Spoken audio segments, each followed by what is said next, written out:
December 23, 1944. 11:45 hours, German observation post, Senon-Champs Hill, Belgium. The field glasses trembled slightly as a German observer from the 26th Volksgrenadier Division pressed them against his eyes, witnessing something that would transform his understanding of the war forever. About noon on the 23rd of December, the weather finally cleared, allowing the first aerial resupply drop, flown by 2041 C-47 aircraft. My God, the sky. It's full of them, hundreds upon hundreds. This cannot be happening. Through the German periscope sight, he watched transport planes fill the Belgian sky like a vast flock of migrating birds. This was not the dozen or 2 dozen aircraft that desperate defenders might scrape together. This was an armada systematically dropping supplies to the encircled 21st Airborne Division. Until December 23rd, the weather had prevented resupply. But now the Americans were demonstrating a level of air superiority that made the Wehrmacht's greatest victories seem like a distant memory. Soldiers of Generalmajor Heinz Kokott's 26th Volksgrenadier Division watched from their siege positions as colored parachutes bloomed across the winter sky, red for ammunition, blue for medical supplies, yellow for food, white for miscellaneous supplies. The entire Luftwaffe couldn't mount an operation of this scale. It hadn't been able to since the disaster at Stalingrad 2 years earlier. Yet here, over one small Belgian town, the Americans were casually displaying an air power that exceeded anything the Third Reich had achieved, even at the height of its power. The mathematics of defeat were being written not in tactical maneuvers or brave last stands, but in a simple, overwhelming demonstration of American logistical supremacy, a sight that would transform hardened Wehrmacht veterans into witnesses to their own empire's inevitable collapse. The gathering storm. The offensive had begun with supreme confidence, just 7 days earlier. On December 16, 1944, at 5:30 a.m., the Germans began the assault with a massive 90-minute artillery barrage using 1,600 artillery pieces across a 130-kilometer, 80-mile front. Operation Wacht am Rhein, Watch on the Rhine, Hitler's last desperate gamble to split the Allied armies and recapture the vital port of Antwerp, had initially exceeded all expectations. As Generalmajor Heinz Kokott of the 26th Volksgrenadier Division noted, during the evening hours of the 15th of December, the final troop movements took place. It was cold and dark. The narrow paths of the Eifel, some of which were covered with ice, were densely crowded with troops and vehicles which were moving forward to their positions of departure and their firing positions. The soldiers had been told this was Germany's moment of destiny. The Führer himself had planned this offensive, promising them that the weak, decadent Americans would crumble before German determination. Their lines in the Ardennes were held by inexperienced troops and exhausted divisions sent there to rest. The Wehrmacht would knife through them like in the glory days of 1940 when German armies had conquered France in 6 weeks. Among the attacking forces was the 26th Volksgrenadier Division, a unit rebuilt after being destroyed on the Eastern Front. Oberst Heinz Kokott's division was a hollowed-out formation retaining a few veterans from the Russian and Normandy fronts, but consisting mostly of Luftwaffe and Navy replacements. Despite their mixed composition, morale was high. They had been promised new weapons, adequate supplies, and the element of complete surprise. The initial success seemed to validate every promise. The Americans' initial impression was that this was only a localized counterattack. The Wehrmacht had achieved complete tactical surprise. American positions crumbled under the weight of the assault. Entire units surrendered or fled westward in panic. The roads to Antwerp seemed open. The race to Bastogne. By December 18th, German forces were racing toward their objectives with stunning speed. General der Panzertruppe Hasso von Manteuffel, commanding the 5th Panzer Army, gave General Heinrich Freiherr von Luttwitz's XL7 Panzer Corps the responsibility for capturing the crucial crossroads at Bastogne before crossing the Meuse River near Namur. The mathematics of the offensive seemed simple. 7 major roads converged on Bastogne. Control those roads and you control the entire American supply system in the Ardennes. Without Bastogne, the Americans couldn't move reinforcements, couldn't supply their forces, and couldn't mount a counteroffensive. The German attack plan was ambitious, but achievable, or so it seemed. Von Lüttwitz planned to attack on a narrow 7-mile 11-kilometer front with 3 divisions. The 26th Volksgrenadier Division and the 2nd Panzer Division would lead the assault, with the Panzer-Lehr Division in reserve. These were experienced formations, veterans of multiple campaigns, equipped with some of Germany's best remaining tanks and assault guns. The 26th Volksgrenadier Division advanced with particular determination. Its Panzerjäger anti-tank battalion had its full complement of 14 tracked Hexar tank destroyers and an impressive 42-towed 75mm anti-tank guns, making the 26th one of the best-equipped Volksgrenadier units in the Ardennes. They were ready for American armor, ready for desperate counterattacks, and ready for anything except what they would actually encounter. The first signs of something different began appearing as they approached Bastogne. The Americans weren't simply retreating in disorder. They were falling back in an organized fashion, destroying bridges, establishing roadblocks, and making the Germans pay for every mile. Units such as Combat Command B, CCB, of the 10th Armored Division held the Germans off long enough for the leading elements of the 101st Airborne Division to arrive in Bastogne a mere 4 hours ahead of the leading German forces. The tentatively 1st Airborne, the Screaming Eagles, had been resting in Reims, France, when the German offensive began. Within hours, they were loaded onto trucks and raced through the night toward the sound of guns. They arrived exhausted, under-equipped for winter warfare, and were immediately thrown into defensive positions. Yet, they arrived in time, and that would make all the difference. The encirclement. By December 20th, German forces had successfully surrounded Bastogne, as noted in military records.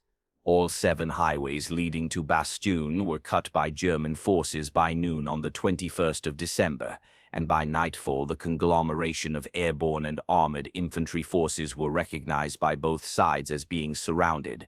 The trap had snapped shut. Inside were elements of the 101st Airborne Division, Combat Command B of the 10th Armored Division, the 705th Tank Destroyer Battalion, and various other units, approximately 22,000 men in total. The American soldiers were outnumbered approximately 5-1. They were lacking cold weather gear, ammunition, food, medical supplies, and senior leadership, as many officers, including the 21st Commander, Major General Maxwell Taylor, were elsewhere. From the German perspective, it was Stalingrad in reverse. Now it was the Americans who were trapped, cut off, and doomed to surrender or die. General der Panzertruppe Heinrich Freiherr von Lüttwitz, commanding the XL-7 Panzer Corps, was supremely confident. He had been in France in 1940 when the British Expeditionary Force was trapped at Dunkirk. He had seen what happened to encircled forces. They withered, their morale collapsed, and they surrendered. The Americans in Bastogne had perhaps 3 days of ammunition and maybe 4 days of food if they rationed carefully. The harsh winter weather, with temperatures dropping to +1°C, would do half the work for the Germans. This confidence was so high that the 2 panzer divisions of the XL-7 Panzer Corps, after using their mobility to isolate Bastogne, continued their primary mission toward the Meuse River on December 22nd, rather than attacking the town with their full force. They left just 1 regiment behind to assist the 26th Volksgrenadier Division in capturing the crossroads. Why waste precious tanks and fuel on a town that would inevitably fall to starvation and cold? The main objective was Antwerp. Bastogne was merely an annoying obstacle that would sort itself out. The weather weapon. From December 16th to the 22nd, the weather had been Germany's greatest ally. Low clouds, freezing fog, and snow had grounded the feared Allied air forces. The Germans took full advantage of the heavily overcast conditions that grounded the Allies' superior air power for an extended period. For the first time since Normandy, German forces could move in daylight without fear of fighter bombers. They could concentrate their forces without being spotted by reconnaissance aircraft and attack without facing the devastating carpet bombing that had destroyed so many German formations in France. Inside Bastogne, the situation grew increasingly desperate with each passing day. Some artillery pieces had no high-explosive shells left. Others had only a half dozen or so. Rations were totally exhausted. The defenders were reduced to scavenging supplies from destroyed vehicles and abandoned depots. Medical supplies were critically low. Wounded men were dying from injuries that would have been survivable with proper treatment. The ultimatum. On December 22nd, certain of imminent victory, the Germans sent their surrender demand. The scene was almost theatrical in its formality. At approximately 11:30 in the morning, a group of 4 German soldiers waving 2 white flags approached the American lines along the Arlon Road from the direction of Remochine south of Bastogne. The senior officer was Major Wagner of the 47th Panzer Corps. The junior officer, Lieutenant Helmuth Henke of the Panzer-Lehr Operations Section, carried a briefcase under his arm. They had even brought blindfolds, confident they would be taken to the American commander to discuss surrender terms. The typed ultimatum, presented in both English and German, was formal and threatening. The fortune of war is changing. This time, the USA forces in and near Bastogne have been encircled by strong German armored units. More German armored units have crossed the River Arthe near Ortheville, have taken Marchy and reached Saint-Hubert by passing through Hompré.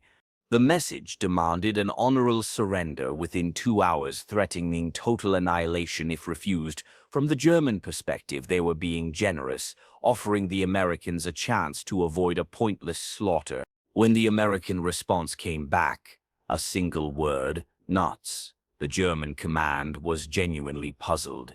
Brigadier General McAuliffe's cryptic statement confused the German envoys at first. Lieutenant Henke had to have it explained to him by Colonel Harper.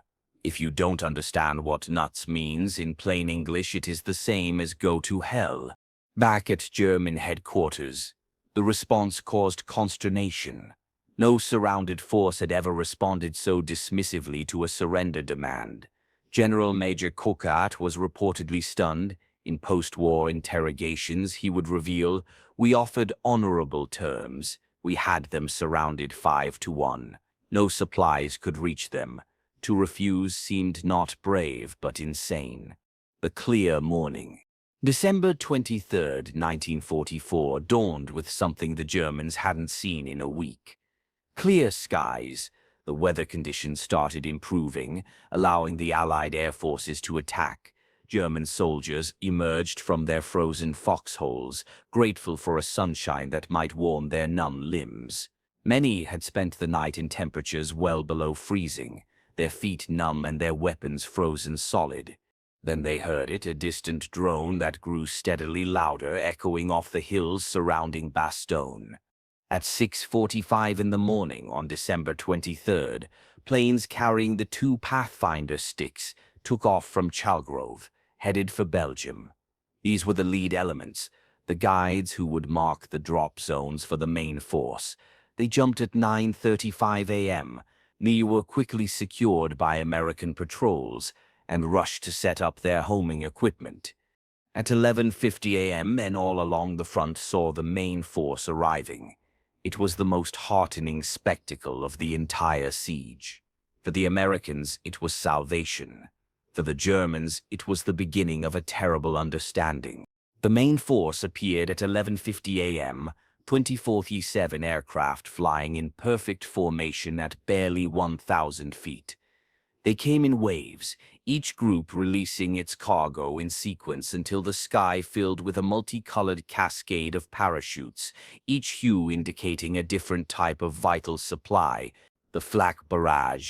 German anti-aircraft crews scrambled to their guns.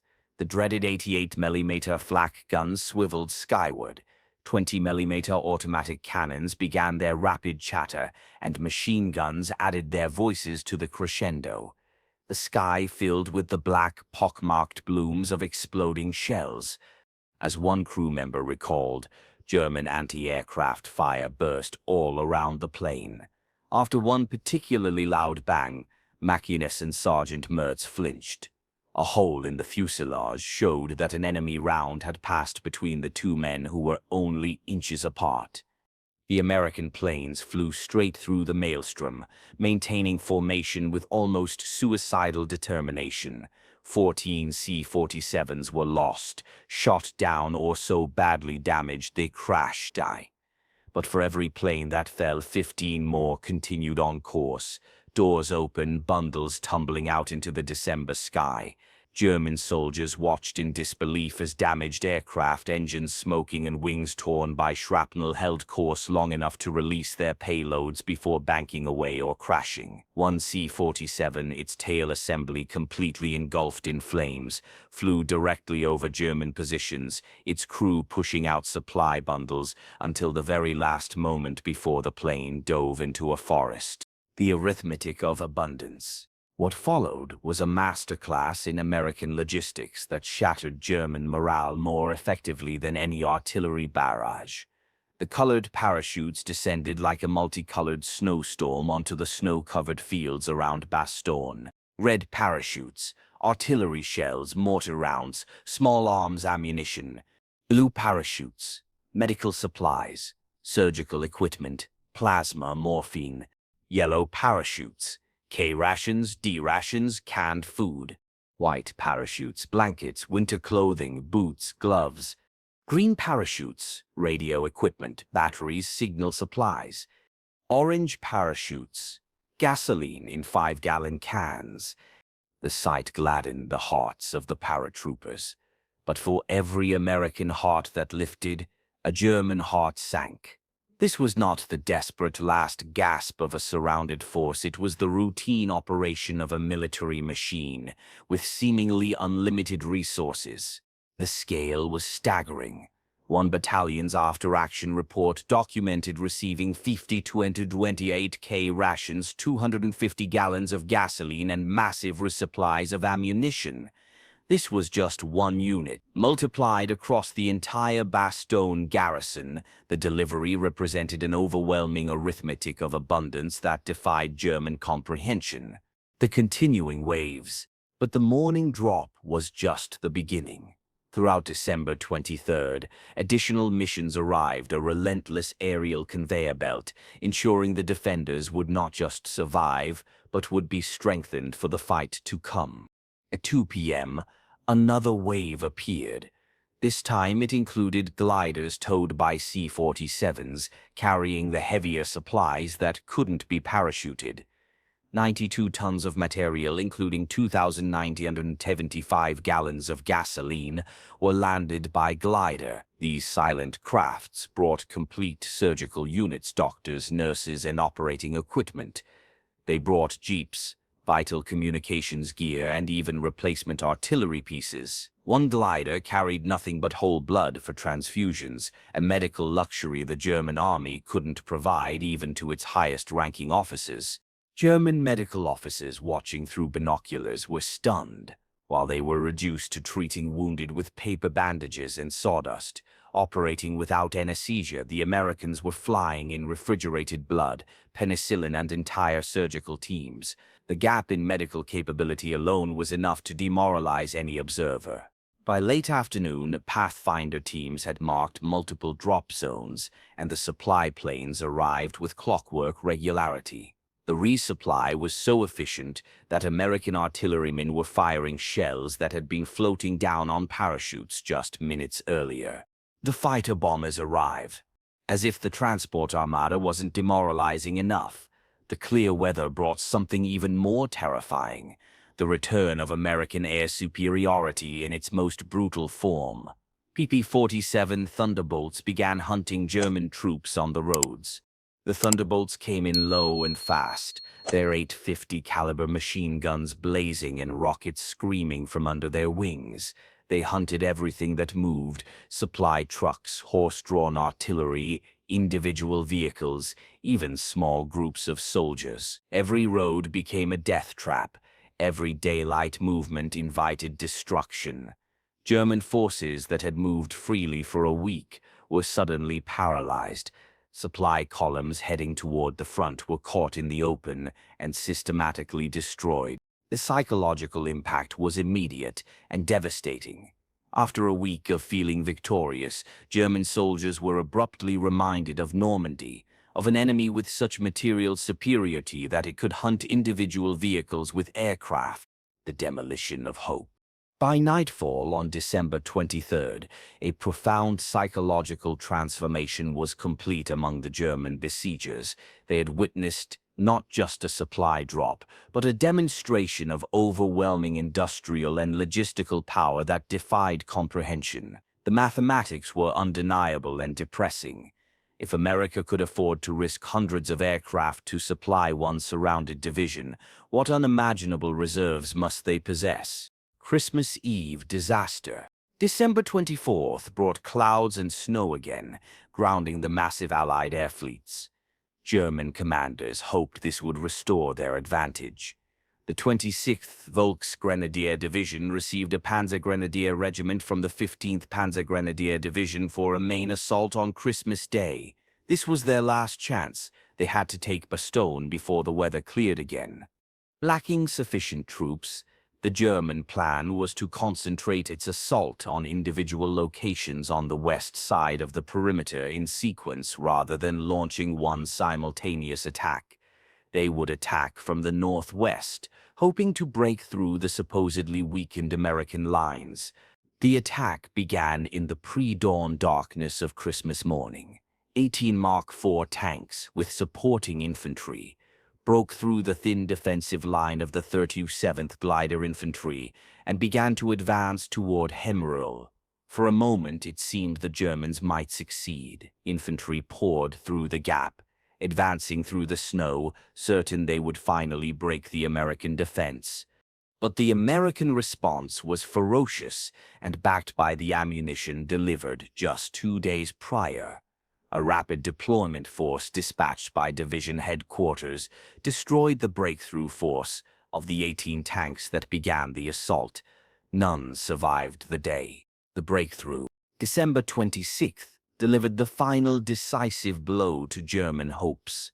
The siege was lifted when a spearhead of the 4th Armored Division, the vanguard of General George Patton's Third Army, opened a corridor to Bastogne. In the gathering darkness just after 1700 hours on December 26th, the first elements of Combat Command RS of the 4th Armored Division broke through the German encirclement from the south. The siege of Bastogne was over. The relief and the statistical reality. The first American tanks to enter Bastogne were from the 37th Tank Battalion, led by Lieutenant Colonel Creighton Abrams, who would later command all U.S. forces in Vietnam. They found the defenders exhausted but unbroken, supplied by air, and confident in victory. The numbers tell the story more starkly than any personal account. According to U.S. Army records during the siege of Bastogne, total supplies delivered by air over 1,200 tons of supplies and equipment. By parachute, 1,027 tons, including 4,900 gallons of gasoline. By glider, 92.4 tons, including 2,975 gallons of gasoline. Breakdown. This included over 15,000 artillery shells, nearly 8,000 gallons of gasoline, medical supplies for thousands of wounded, food for 15,000 men, and essential winter clothing. This logistical miracle was executed over several days. December 23rd, the main effort, with 241 C-47s plus additional missions. December 24th and 25th, operations were severely limited due to weather. December 26th, 27th, resupply continued even after the ground link was established. The contrast with German capabilities was devastating. German forces around Bastogne, 54,000 men. American forces in Bastogne, 22,000 men. German aircraft sorties over Bastogne, less than 100. American aircraft sorties, over 2,000. German supplies delivered by air, 0. The professional assessment. Post-war analysis by German military leaders confirmed what their soldiers had instinctively understood on the ground. General der Panzertruppe Hasso von Manteuffel, who commanded the 5th Panzer Army during the offensive, reflected on the battle in his post-war writings. The essence of his assessment was that Bastogne demonstrated the Americans had solved modern warfare's fundamental problem: logistics. They could supply encircled forces by air more efficiently than Germany could supply advancing forces by road. When weather permitted, their material superiority was so overwhelming that tactical excellence became irrelevant. Generalmajor Heinz Kokott, described by Colonel Cecil A. Marshall as a shy, scholarly, and dignified commander who never raises his voice and appears to be temperate in his actions and judgments, provided perhaps the most succinct assessment in his post-war interrogation. His observation was clear. When those transport planes filled the sky on December 23rd, every German soldier who saw them understood that they were not fighting just an army. They were fighting an entire industrial civilization, and they were armed with rifles and horses. The meeting with Colonel Harry Kienard, the G3 operations officer of the 101st, was a visible shock to the German commanders. After the war, it seemed incredible that this boyish-faced soldier had been one of their principal antagonists. When Kokott met him, he was amazed. General von Lüttwitz asked, "Are you certain he was chief of operations? Isn't it possible that he was only the chief for one regiment?" The psychological impact and the bitter irony. The psychological impact of the Bastogne air supply spread rapidly through German ranks across the entire Ardennes offensive. Every unit had soldiers who had either witnessed it directly or heard detailed accounts. The story grew with each telling, but the essential truth remained. America possessed material resources beyond German comprehension. The most bitter irony for the German forces was that they had created the very conditions for their own psychological defeat. By surrounding Bastogne, they had forced the Americans to demonstrate their air supply capabilities. Had they bypassed the town as originally planned, they might never have witnessed this display of overwhelming material superiority. The continuing futile battles. After December 26th, German operations around Bastogne devolved into desperate, costly attacks that achieved nothing. Hitler still insisted on taking the town as quickly as possible. He couldn't accept that a surrounded American force had not only survived, but had been supplied so effectively that they were stronger after the siege than before. On December 29th, Kokott received as reinforcements the 1st SS Panzer Division from the 6th Panzer Army. More divisions were thrown into the meat grinder: the 9th SS Panzer, the Führer Begleit Brigade, and the 67th Volksgrenadier Division. All were bled white against American positions that were now fully reinforced, resupplied, and relieved. The final attacks and industrial reality.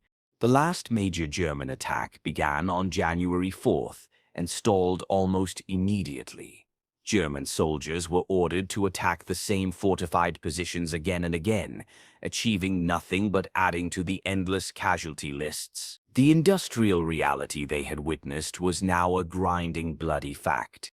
What the German soldiers saw over Bastogne was merely a fraction of American industrial capacity. They didn't know that the Douglas C-47 Skytrain was the mainstay of Allied airborne operations, used extensively in Operations Overlord, Dragoon, Market Garden, and Varsity. Over 10,000 C-47s were produced during the war. American factories were producing aircraft at a rate Germany couldn't hope to match. More than 50,000 paratroops were dropped by C-47s during the conflict alone. The historical vindication. History has validated the profound psychological impact of the Bastogne air supply on German forces. Military historians consider it a pivotal moment, not just in the Battle of the Bulge, but in demonstrating the ultimate futility of conventional military operations against overwhelming industrial superiority. The U.S. Army's official history notes a marked change in tone in German prisoner interrogations after December 23rd.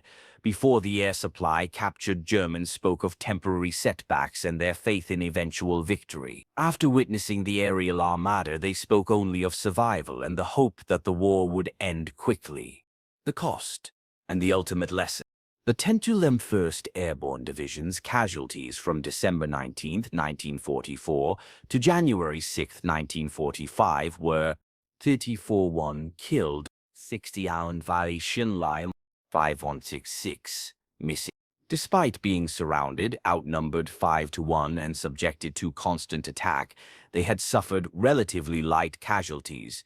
This was a direct testament to the effectiveness of the air supply in maintaining their combat strength and morale. The ultimate lesson of Bastogne was stock. The 1st Airborne would never surrender because they didn't need to. Their nation could supply them through the very air itself, rendering the ancient art of siege warfare obsolete.